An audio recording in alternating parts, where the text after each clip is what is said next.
안녕하십니까. 네, 반갑습니다. 이름 없는 하나님 강의를 한동안 했습니다.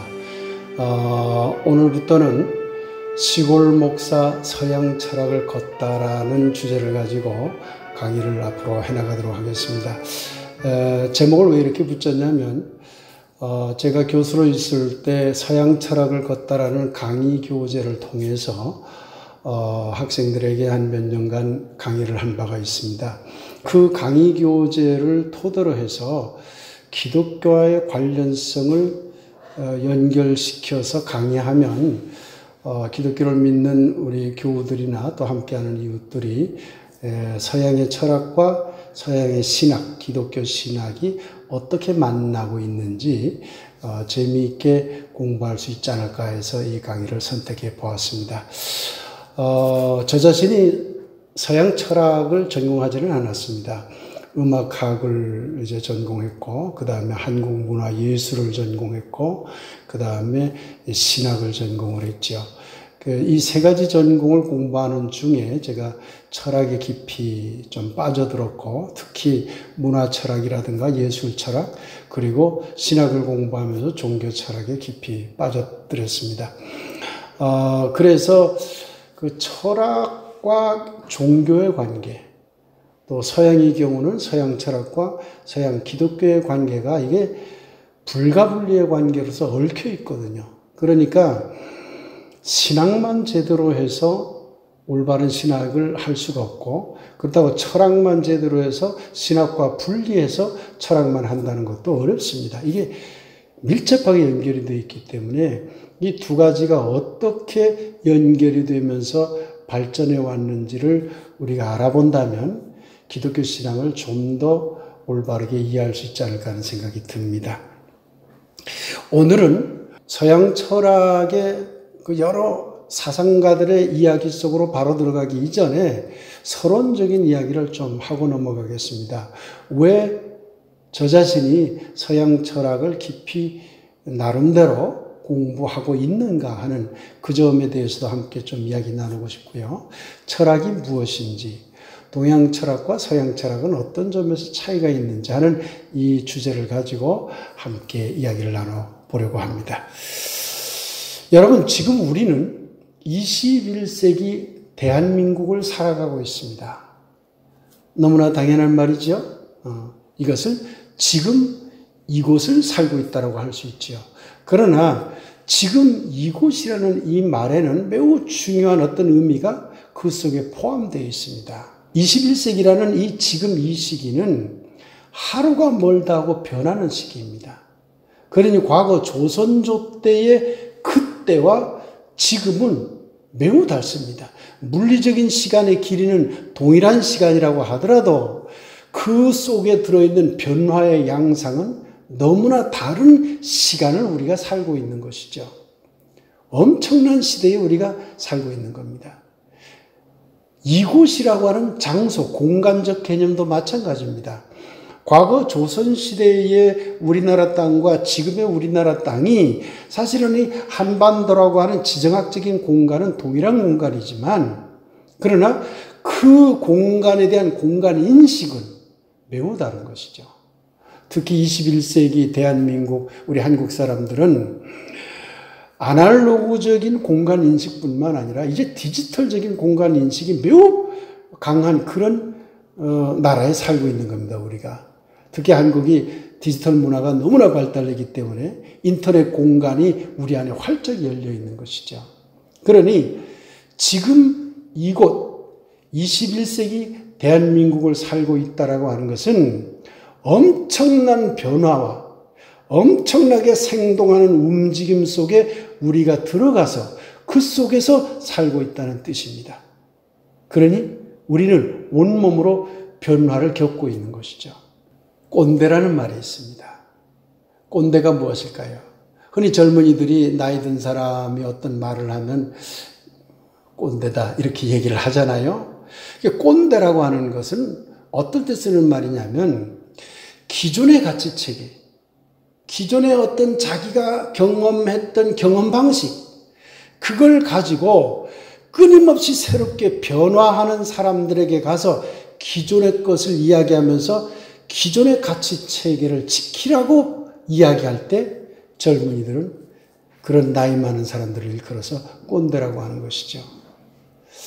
아마 아빠들이 자기 세대의 생각을 가지고 자녀들에게 그 자기 세대의 가치관을 주입하려고 하면 자녀들이 아빠를 보고 꼰대라고 하죠. 학교에서 교수들도 마찬가지예요. 꼰대 교수들이 꽤 있죠. 교수는 어떤 면에서는요, 변화에 능동적으로 참여하는 사람이고 경우에 따라서는 변화를 주도적으로 이끄는 사람들이에요. 그런데 이끌기는커녕 옛날에 자기가 배웠던 가치관에 의해서 학생들을 움직이지 못하도록 막는 그러한 분들이 종종 있죠. 그런 교수를 꼰대 교수라고 합니다. 이런 꼰대 의식을 가진 사람들을 일컬어서 뭐라고 하냐면요, 전근대적이라고 그러죠. 근데 사실 전근대적이라는 말은요, 대단히 모욕적인 말입니다. 단순히 옛날 생각을 한 사람이다. 이 정도 말이 아니에요, 이 말이. 지금 우리는 현대에 살고 있습니다. 현대, 이 앞시대를 근대라고 합니다. 근대. 그런데 전근대적 사고라는 말은 근대도 아닌 그 전의 사람이라는 얘기예요. 전자가 앞전자거든요. 그러니까 근대적이기 그 이전 사람이라고 하니까 얼마나 모욕적인 말입니까? 꽉 막혔다는 얘기예요. 제가 왜 꼰대라는 말과 전근대적 또는 근대적이라는 말을 꺼내느냐 하면 한국 기독교를 돌아보자고 하는 뜻에서입니다. 한국 기독교는 꼰대 종교가 아닐까요? 전근대적 또는 근대적인 사고에서 여전히 벗어나지 못하는 그런 종교가 혹시 아닐까?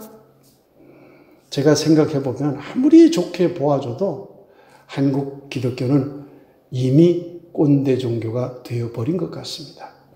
지금 이곳이라고 하는 생동적으로 움직이는 변화에 몸을 실지 못하고 있다는 얘기입니다. 여전히 기존의 가치체계와 기존의 신앙체계에 머물러서 그것을 도리어 거꾸로 변화하면서 살아가는 생동적인 사람들에게 강요하고 있는 그런 꼰대 종교가 되어버렸다는 얘기입니다. 꼰대 종교인지 아닌지는 근대성에 얼마만큼 기독교가 빠져 있는지를 살펴보면 알아낼 수가 있습니다. 지금보다 이전 시대의 시대정신을 말하는 것이죠. 그 시대정신 이야기를 이 시간 다 이야기할 수는 없습니다. 그건 나중에 다음 강의를 통해서 차츰차츰 해나가겠습니다. 근대성이 어떤 시대정신이고 현대성이 어떤 시대정신인지는 차후에 두고두고 이야기할 것이고요. 오늘은 한국 기독교에 남아있는 근대성의 문제점에 초점을 맞춰서 그 이야기를 잠깐 하고 넘어가도록 하겠습니다. 근대적 사고, 근대성의 키워드는 이성의 문제입니다. 인간의 머리 능력이죠. 이 똑똑한 머리의 능력이 그 이성이라고 하는 것이 근대성에는 가장 중심에 들어와 있습니다. 중세사회가 신이 모든 중세사회의 사상과 가치 판단의 중심에 있다면 근대사회에는 인간의 이성, 인간의 정신적 능력이 모든 가치 판단, 모든 사상의 중심에 있다는 얘기입니다. 인간의 이성은 이 똑똑한 머리는 매우 중요합니다. 왜냐하면 이 똑똑한 머리를 통해서 중세에 무지했던 중세사회를 밝혀줬거든요. 과학을 잘 몰랐던 사람들에게 과학을 알게 해줬고 학문이 발전하지 못했던 것을 발전하도록 했고 산업을 일으켜줬고 기술도 발전했고 또 인간이 인간답게 살 수 있는 길도 보여줬어요. 그야말로 계몽시켜준 거죠. 이 이성이 그런 아주 좋은 역할을 한 겁니다. 그래서 중세는 신중심 사회, 근대는 인간 중심 사회라고 얘기를 하죠. 근데 엄밀하게 말하면 인간 중심 사회가 아니라 인간의 이성 중심 사회죠. 근데 이 이성을 도구적 이성이라고 말합니다. 왜 도구적 이성이라고 말하냐면 중세는 어떤 대상에 대해서, 어떤 사물에 대해서, 어떤 인간에 대해서, 어떤 종교에 대해서, 어떤 문화에 대해서, 어떤 삶의 방식에 대해서 판단을 내릴 때, 가치 판단을 내릴 때 신에게 그 가치 판단을 의뢰했지요. 하나님의 말씀에 의하면 이것은 옳은 것, 이거는 나쁜 것. 하나님의 말씀에 의하면 이것은 선한 것, 이것은 악한 것. 하나님의 말씀에 의하면 이것은 아름다운 것, 이것은 추한 것. 이것은 진리, 이것은 비진리. 이렇게 다 나눴지요. 근데 근대 사회에 오면 그 판단을 하는 주체가 신이 아니라 인간의 이성이 됐다는 겁니다. 엄밀하게 말하면 중세의 그 신의 판단이라고 하는 것이 신의 판단이었겠습니까? 종교 권력자들의 판단이었죠. 교회의 판단이 우선했다는 얘기입니다. 그런데 근대에 오니까 교회의 판단은 조금 이제 멀리 하면서 인간의 이성의 판단이 이게 중요해진 거죠. 그러다 보니까 이성이 재판관이 되는 거예요. 어떤 것을 판단할 적에 이것을 딱 가지고 가서 딱 비춰보면 옳고 그르다는 걸 알아낼 수 있죠. 마치 도구처럼 사용됐다는 얘기입니다. 어떤 책상을 만들 적에 망치도 필요하고 톱도 필요하잖아요. 나무가 있다 하더라도 그걸 자르고 못 받고 하는 도구들이 있어야 되잖아요. 그렇듯이 이성이 도구적으로 사용이 돼서 모든 대상들을 판단하는 일정한 도구로 사용됐기 때문에 이것을 일러 도구적 이성이라고 한 것입니다. 앞서 말씀드렸듯이 도구적 이성은 우리 인류 문명사에 매우 좋은 점을 많이 남겼습니다. 학문을 발전시키고 기술을 발전시키고 인간의 인식의 폭을 굉장히 넓혀 주었죠.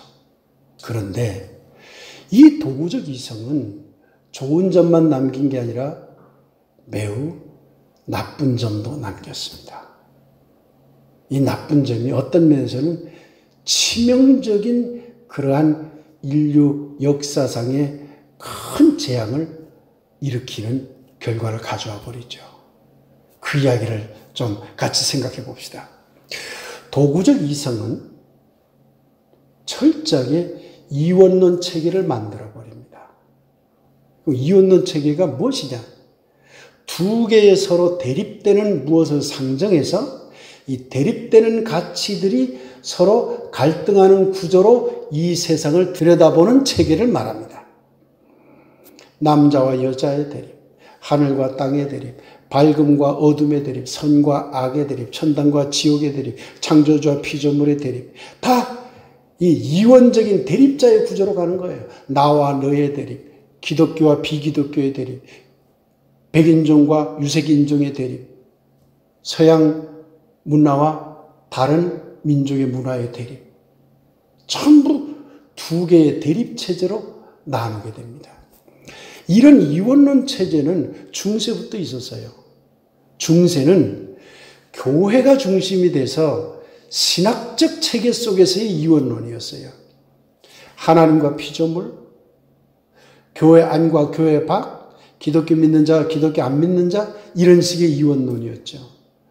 그런데 근대 사회에 들어오니까 그런 이원론을 극복하고 보다 더 좋은 세계로 갈 줄 알았는데 도구적 이성이 도리어 이원론을 매우 강화하는 도구로 사용이 되어버립니다. 본래 인간의 이성적 능력이 모든 가치 판단의 기준이 될 수 있었던 그 출발점은 데카르트의 철학에서부터 시작이 되죠. 데카르트가 한 유명한 말이 있죠. 나중에 가서 그 말이 구체적으로 어떤 뜻이 있는지는 또 언젠가 말씀드리겠습니다만은 코기토라고 해서 나는 생각한다, 고로 존재한다라는 말, 아마 이 강의를 듣는 분들이 한두 번은 다 들어봤을 겁니다. 나는 생각한다. 생각이 존재라는 거예요. 생각하는 능력이 뭐예요? 그것이 이성이거든요. 그러니까 나는 생각한다라는 말은 이성이 인간의 존재를 결정짓는 것이다라는 말이에요. 이성이 뭡니까? 인간의 정신 아니에요. 그러니 정신이 모든 것을 판단하는 준거, 기준점이 돼요. 그럼 정신이 있으면 대립자로 뭐가 있을까요? 육체가 있죠. 당연히 육체와 정신을 나누는 이원론 체제가 근대 이성주의에서는 출발부터 이런 이원론 체제가 강조될 수밖에 없었던 것이죠. 그 결과 많은 것들이 이원론 체제로 나누어져 버린 것입니다. 그런데 이런 이원론 체제는요, 놀랍게도 이론론, 하나의 틀 속으로 흡수되어 버립니다. 왜 그럴까요? 이원론이 계속 대립자로 남아있는 게 아니라 하나의 틀 속으로 흡수돼요. 왜 그러냐면 두 개의 대립자는 갈등을 할 수밖에 없어요. 갈등을 하면 당연히 어느 하나는 우등한 존재, 뛰어난 존재, 어느 하나는 열등한 존재, 뒤떨어진 존재가 이렇게 위계가 형성이 됩니다. 높고 낮음이 형성이 되어버리죠. 그러면 우등한 존재, 뛰어난 존재 밑으로 뛰어나지 못한 존재가 흡수돼 버려요. 결국은 뛰어난 존재가 열등한 존재를 지배하는 하나의 이론론적 체제로 빨려 들어갈 수밖에 없는 그런 결과를 낳게 되는 것이죠. 그러니 서양에서는 나와 너를 나눌 때 항상 나 중심이 됩니다. 나가 먼저예요, 서양에서는. 왜? 나가 더 우위에 있거든요, 너보다는. 주체가 먼저예요, 항상. 남자와 여자, 그래서 남자의 지배가 강화되잖아요. 기독교와 비기독교, 그래서 기독교가 비기독교를 개종시키려고 그렇게 덤벼든 거예요. 그게 제국주의적 선교 아닙니까? 백인종과 유색인종, 당연히 백인종이 유색인종보다 우월하다고 생각을 했죠. 그게 대단히 잘못됐음에도 불구하고 그 당시 사람들은 그렇게 생각한 거예요. 자기네가 우월하니까 당연히 다른 유색인종을 지배해도 된 거죠. 그래서 노예무역도 일어난 거고 다른 그 비서양권의 식민지들이 그렇게 많이 생겨난 결과를 가져온 것이죠. 이처럼 모든 이 세상의 현상을 이원론 체계로 보면서 우등한 존재가 열등한 존재를 지배해도 되는 개념으로 근대의 큰 틀이 만들어져 버린 겁니다. 그뿐만 아니라 이 도구적 이성은 매우 오만한 어떤 진리의식을 낳게 됩니다. 배태하게 되죠. 그게 뭐냐면 이 인간의 이성은 다른 것을 판단할 수 있는 그런 능력을 갖고 있기 때문에 재판관의 역할을 하는 거예요. 그러니 이성의 빛으로 가서 비추면 다 나쁜 것을 알아낼 수가 있고 어둠을 밝힐 수 있다고 본 것이죠. 따지고 보면요, 엄밀하게 말해서 이성의 빛이라고 얘기했지만은 그것은 서양인들이 생각하는 이성의 빛일 뿐인 거죠. 그러니까 서양인들이 생각하는 이성의 빛을 동양 사람, 아프리카 사람이 가서 마음대로 비춰도 된다고 생각한 거예요. 왜 강하게 비춰도 된다고 여겼을까요? 그러면서 비추는 데 대해서 양심의 거리낌을 느끼지 않았을까요? 이것이 옳다고 믿었기 때문에.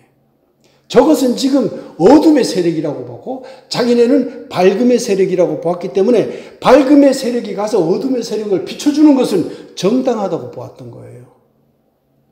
그러니 이성의 빛이 다른 문화, 다른 생각, 다른 사상, 다른 종교, 다른 인종을 강제적으로 가서 비추는 폭력성으로 드러나게 된 겁니다. 만일에 아프리카 사회가 A라는 어떤 공동체 의식을 가지고 살아가는 사회였다고 합시다. 그런데 서양 사람들이 자기네가 비춘 서양 문화는 B라는 의식으로 살고 있다고 가정해 봅시다. 환하게 이성의 빛을 비춰보니까 자기네는 비인 거야. 그러면 이 이성의 빛을 가지고 아프리카 사회를 딱 비추면 B가 나타나지 않고 A가 나타나요. 그러면 A는 틀린 것이 되는 거예요. 왜? B가 아니기 때문에. 그래서 서양 사람들은 자신들이 가지고 있는 B라는 문화를 A 속에 가서 강요해서 A를 없애고 B를 주입시키려고 한 겁니다. 여기에서 동일성의 사상이 나오는 겁니다. 이성의 빛으로 비추어서 한 가지 색깔로 모든 것을 만들고자 한 것이죠. 이 동일성의 철학, 동일성의 사상이 매우 위험한 겁니다. 근대가 낳은 치명적인 약점 중에 하나가 바로 이것입니다. 나치즘이나 파시즘이나 일본 제국주의나 모두 다 바로 이런 동일자 철학에서 나온 것들이죠. 그러니 동일자 철학도 결국은 뿌리를 거슬러 올라가 보면 도구적 이성주의에서 나온 것이라는 걸 알 수가 있는 것이죠. 근대가 물론 굉장히 우리 인간들의 삶을 중세 때보다 더 편안하게 해줬고 또 인간성을 나름대로 고양시킨 면도 없잖아 있지만 도리어 이런 도구적 이성주의는 인간에게까지 그 빛을 들이대면서 인간을 사물화해버렸죠. 그러니까 나중에 종국에 가서는 인간성을 말살하는 2차 대전이라는 어마어마한 그러한 분량을 초래하는 백그라운드가 되어버린 것입니다. 제가 왜 이 도구적 이성주의가 갖고 있는 그 폐해성에 대해서 첫 강의 시간에 먼저 이렇게 여러분들에게 말씀드리냐 하면 한국 기독교가 이러한 근대적인 사고체계에서 확실히 벗어나고 있는가 아니면 아직도 벗어나지 못하고 있는가를 한번 체킹해보자는 데 있는 겁니다. 한국 기독교는 꼰대 종교일까요? 전 근대적인 종교일까요? 근대적인 종교일까요? 아니면 현대 시대 정신에 맞는 또는 그 시대 정신을 앞서가는 그런 미래지향적인 종교일까요? 여러분, 지금 한국 기독교는 근대의 도구적 이성주의가 이야기한 자연과 인간에 대한 대상화에서 자유로운가요? 지금 한국 기독교는 근대 이원론적 사고체계에서 비롯된 기독교와 다른 종교, 교회 안과 밖을 나누는 이원론에서 자유로운가요? 그래서 다른 종교, 다른 문화는 우상이라고 여전히 배타하고 있는가요?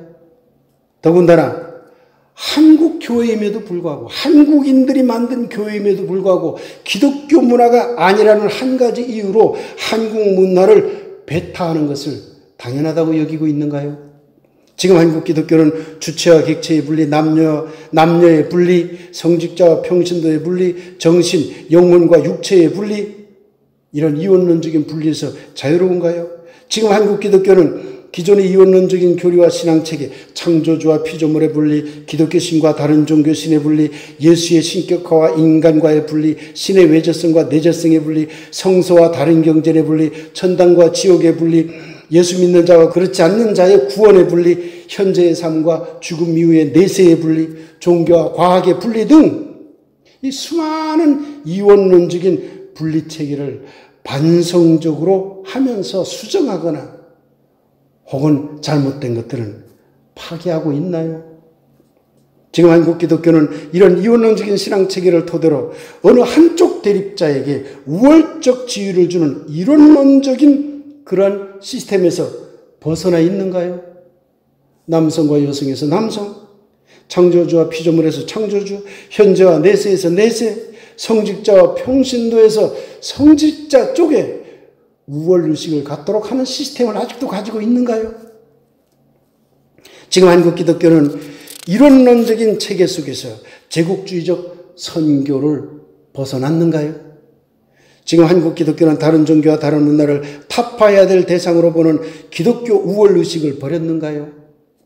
지금 한국 기독교는 열방을 하나님께로라는 성전도 마다하지 않는 구호로 타자에게 가하던 모든 폭력, 언어적 폭력이든 물리적 폭력을 파괴하고 있나요? 아니면 여전히 온 세계를 기독교라는 한 가지 색깔로 만들기 위해 아직도 애쓰고 있나요? 그래서 강권해서라도 교회 밖의 사람들을 교회 안으로 끌어들여야 한다고 여전히 생각하고 있는가요? 아직도 무조건 입으로 예수 믿는다고 고백하도록 강요하면서 예수 믿음을 구원의 배타적 조건, 그것만이 유일한 조건이라고 주장하고 있는가요? 지금 한국 기독교는 중세 근대의 거대 담론에서 비롯된 기독교 진리만이 절대 진리라는 주장으로부터 얼마나 자유로운가요? 지금 한국 기독교는 기독교적 진리의 빛은 절대 진리이기 때문에 타자의 생각과는 아무런 상관없이 마음대로 타자를 향해서 비춰도 된다고 생각하는가요? 지금 한국 기독교는 근대의 거대 담론에서 비롯된 거대 정치 권력, 거대 종교 권력, 거대 교회 권력, 거대 성직자 권력의 유혹에서 얼마나 자유로운가요? 이런 질문을 던져보면 한국 기독교가 여전히 전근대적이거나 또는 근대적인 사고체계에서 벗어나지 못하고 있다는 것을 알 수가 있습니다. 대부분의 한국 교회들이 그렇다는 얘기입니다. 깨어있는 교회들은 이미 근대성을 벗어나서 현대적 시대정신에 충실하면서도 그것을 넘어서기 위하는 데까지 나아가는 교회들도 있습니다. 그러나 아직도 대다수의 교회들은 근대성을 벗어나지 못하고 있죠. 이미 꼰대 종교가 되어버린 것입니다. 제가 왜 이 강의를 통해서 서양 철학과 기독교 교리, 기독교 신앙 체계의 이야기를 함께 나눠보고 싶은가 하는 이유는, 이 강의를 통해서 그것을 하고 싶은 이유는 바로 한국 교회의 근대성을 어떻게 하면 넘어설 것인가? 왜 그런 근대성의 문제가 형성이 되었는가? 그 형성 과정을 우리가 함께 고민하고, 또한 이것을 넘어서기 위해서는 현대 시대 정신을 어떻게 배울 것인가? 그것을 현대 철학과 현대 사상을 통해서 우리가 함께 생각해 보고 싶은 마음에서입니다. 이 강의를 듣는 들빛교회 교우 여러분, 그리고 함께하는 우리 이웃 여러분, 저와 함께 앞으로 꽤 여러 차례가 될 겁니다만은 서양 철학과 기독교 신앙 체계가 어떤 관련성이 있는가, 그 속에서 기독교에 어떤 문제가 일어났고 또 오늘날 이 문제를 어떻게 극복해야 될 것인가 하는 문제까지 함께 이야기를 나누는 그런 여정에 저와 함께 걸어주셨으면 고맙겠습니다. 이제 한국 기독교의 근대성, 꼰대스러움에 대해서는 아마 많은 분들이 공감을 할 겁니다.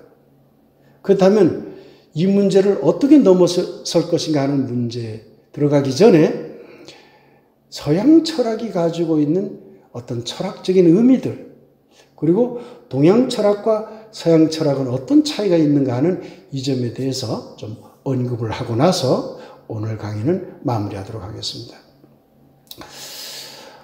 저는 이제 대학에서 신입생들이 들어오면 꼭 질문하는 게 있습니다. 대학에 왜 들어왔노? 대학에 입학한 목적이 뭐야? 라고 이렇게 물으면 여러 가지 학생들이 대답을 합니다. 뭐 깊이 있는 전문적인 지식을 배우고 싶어서입니다. 어떤 특정한 기술을 배우고 싶어서입니다. 좋은 인격을 배우고 싶어서입니다. 아니면은 직접적으로 돈도 많이 벌고 싶고 더 잘 살고 싶어서입니다. 좋은 직장을 얻고 싶어서입니다. 등등 이야기들이 나오죠. 그런데 저는 그런 신입생들에게 이렇게 이야기합니다. 대학은 엄밀하게 말하면 그런 깊이 있는 지식을 배우고 기술을 배우는 곳이기도 하지만 기본적으로는 철학을 하는 곳이어야 된다고 제가 이야기를 합니다. 철학을 배우는 곳이 아니라 철학을 하는 곳이라고 이야기를 합니다. 철학을 한다는 말이 무엇일까요? 철학이라는 것이 무엇인지를 알아야 되겠죠. 사실 이 철학이라는 말은요, 그리스어를 일본어로 번역을 하면서 일본 사람들이 희철학이라는 말을 썼어요.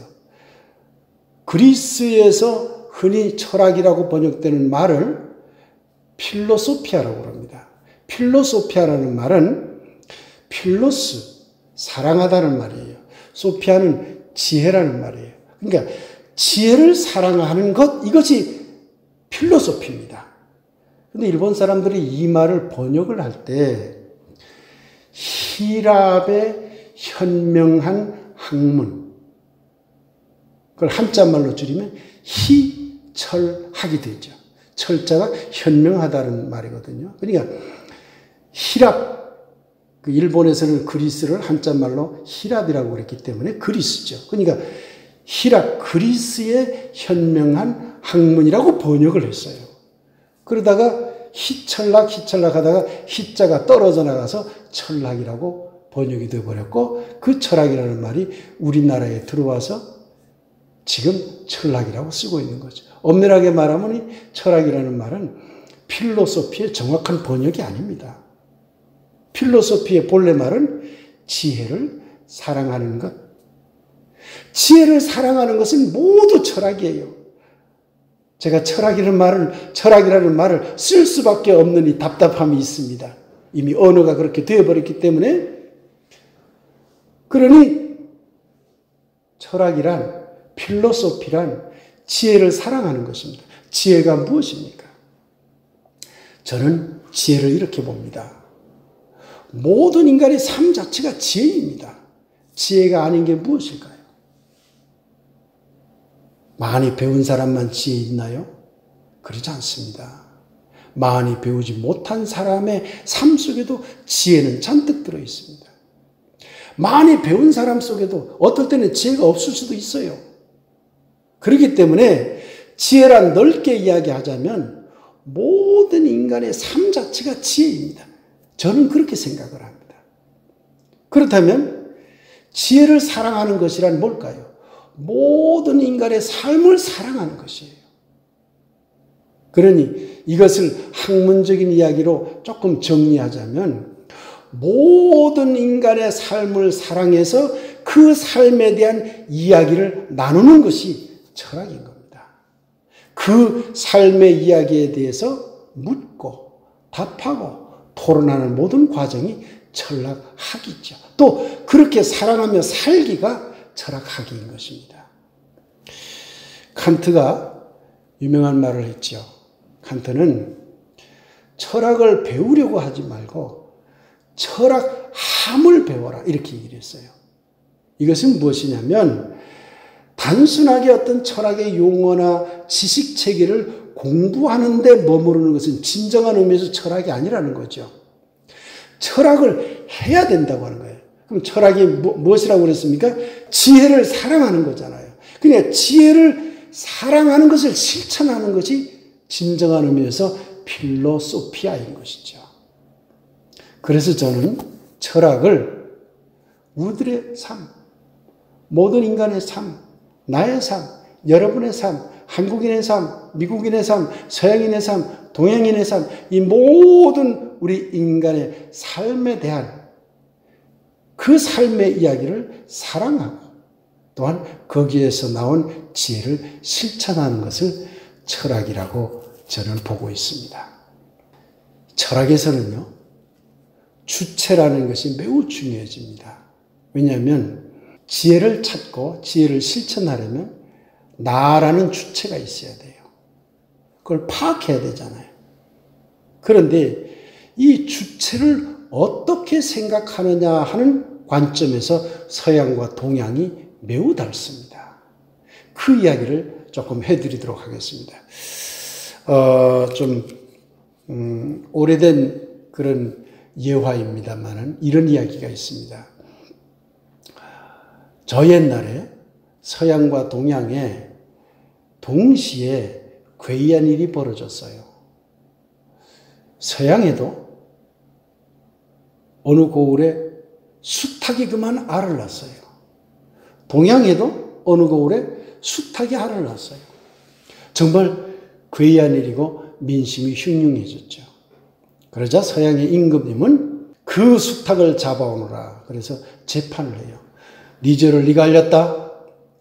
네가 수탉으로서 수탉의 본분을 다하지 않고 어떻게 암탉의 일을 하려고 했느냐? 네 죄를 네가 알렸다. 그러고는 수탉을 댕강목을 쳐서 사형을 집행해 버립니다. 이게 서양의 재판이죠. 그런데 동양에서도 재판이 열립니다.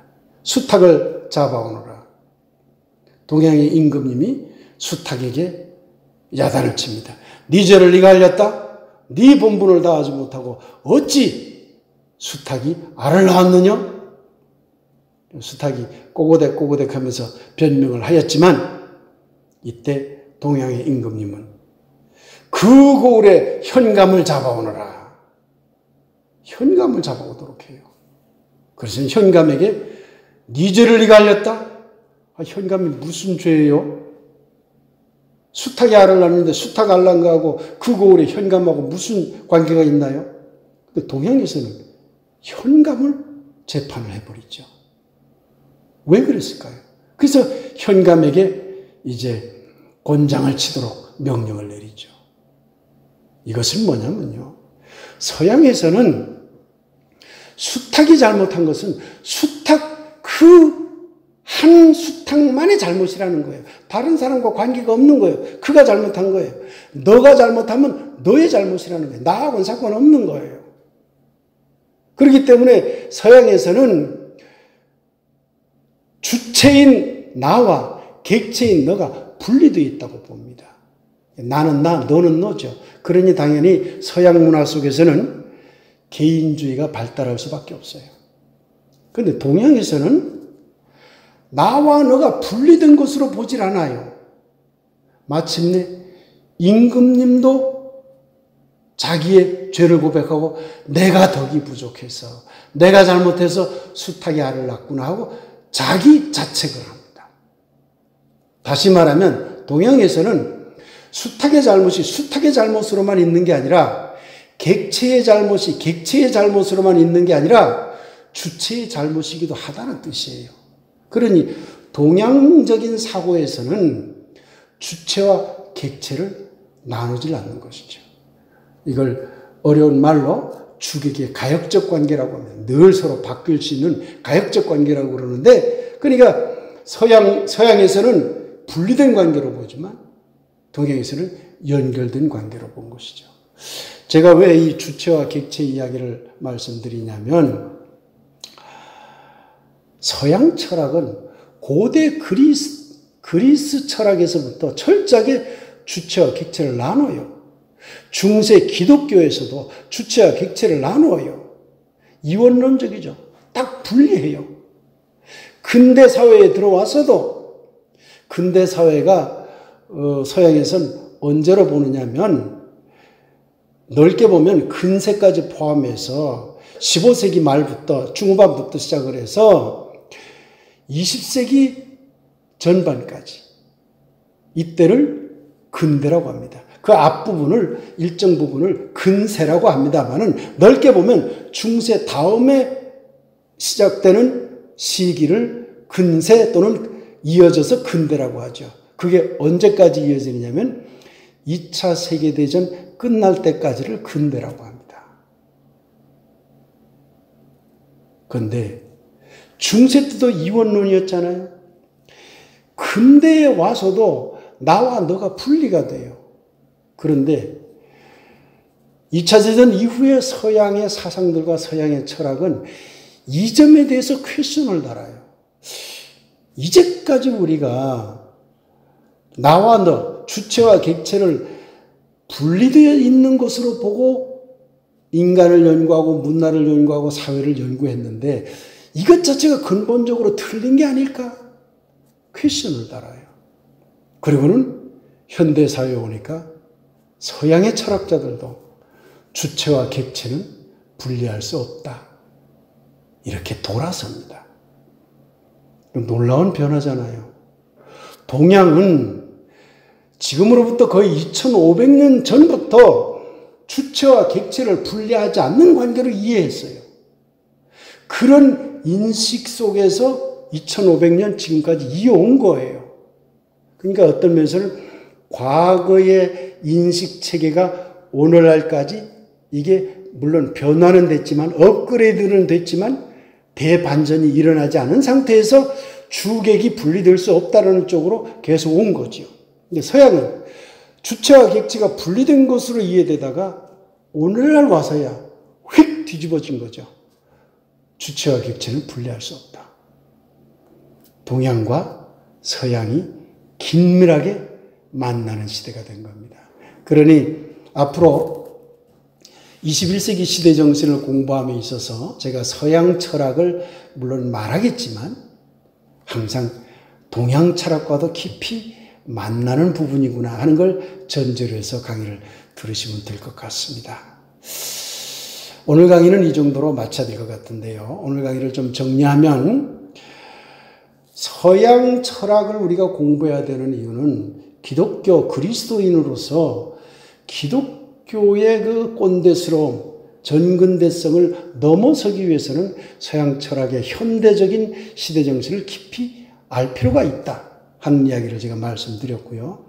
철학의 개념을 넓게 인간의 삶의 이야기로 볼 필요가 있다라고도 제가 말씀드렸고, 동양 철학과 서양 철학은 주체와 객체를 나누느냐 나누지 않느냐의 관점에서 서로 다르다. 그러다가 21세기 지금 이 시대에는 서양 철학조차도 주체와 객체는 나눌 수 없는 것이라는 쪽으로 바뀌었다라는 이야기를 했습니다. 특히 오늘 이 강의를 듣는 여러분들께서는 한국 기독교가 여전히 근대성을 넘어서지 못하고 있다는 점에 대해서 깊이 생각해 주시기 바랍니다. 그러면 앞으로 강의를 통해서 서양 역사 속에서 서양 기독교 속에 깊이 들어가 있는 근대성 또는 전근대성의 문제점이 무엇인지를 함께 살펴볼 수가 있을 것이고, 그리고 그 문제점을 서양 철학자들은 어떻게 해결하고 있는지, 또는 더 나아가서 동양 철학과의 연계고리는 어떤 부분이 될 수 있을 것인지 이것을 알아낼 수 있을 것이라 여겨집니다. 오늘 강의는 이것으로 마치도록 하겠습니다. 대단히 감사합니다.